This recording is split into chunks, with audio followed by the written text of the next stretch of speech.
Hey everyone, today we're working on LeetCode Challenge 2221.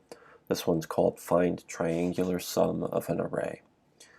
So in this challenge we're given a zero-indexed integer array called nums, where each element is a digit between 0 and 9 inclusive.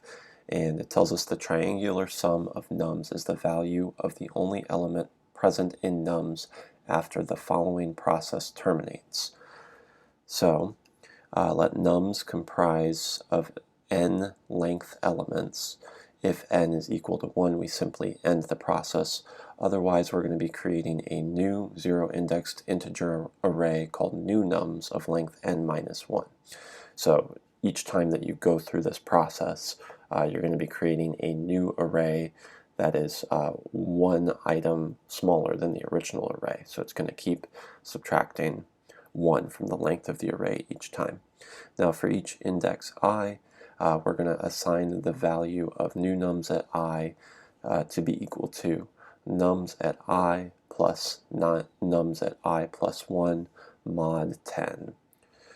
So we're going to replace the array nums with the new nums array, and you keep repeating this process all the way down until we get to just a single item. So let's look at what this process looks like in the first example. If our input array is 1, 2, 3, 4, 5, take the first element and add it to the second element, and then we take the divide by 10 and find the remainder, the modulus 10, and that gives us 3. Do the same thing for the next two numbers. 2 plus 3 mod 10 gives us 5. You repeat this process all the way across this. This creates our next array, which is going to have 4 elements. Repeat the process again down to 3 elements. Repeat again down to 2.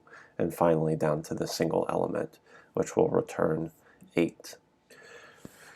So we're going to use a while loop to solve this. So getting into the code over here, we're going to do while nums.length is greater than 1, because we want to keep repeating this process until we get down to just a single element.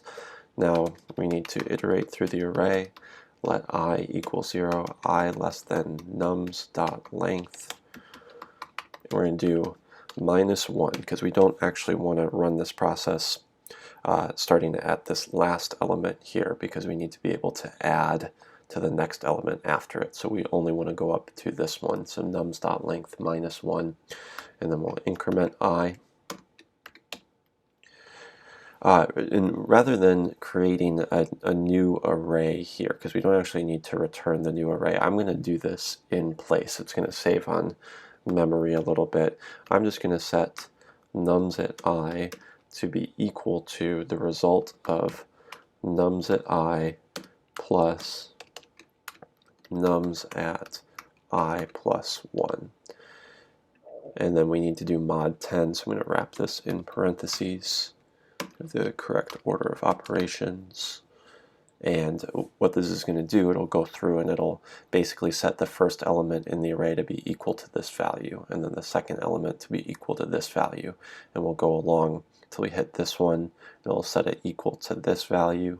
Now we do need to remove the last element because we're not dealing with that one yet. So down beneath the for loop, I'm going to do nums.pop, and then we can come outside of our while loop, because this will exit once we get down to the length is 1. So I'm simply going to return nums. Does that work? Do we need to return?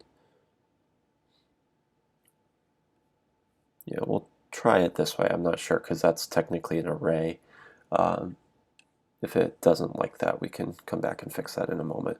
And notice I don't really need to do anything different to handle this case, because if the length of the array is already 1, it's just going to bypass this entire while loop and it'll go straight to this.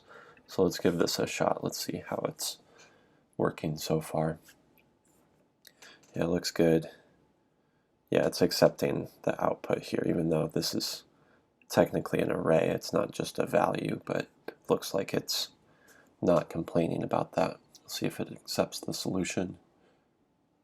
Yeah, and there we go. Looks like a reasonably acceptable solution for this one. As always, if you have ideas about how you would optimize this or come up with a better solution, feel free to let me know, and I hope this video was helpful.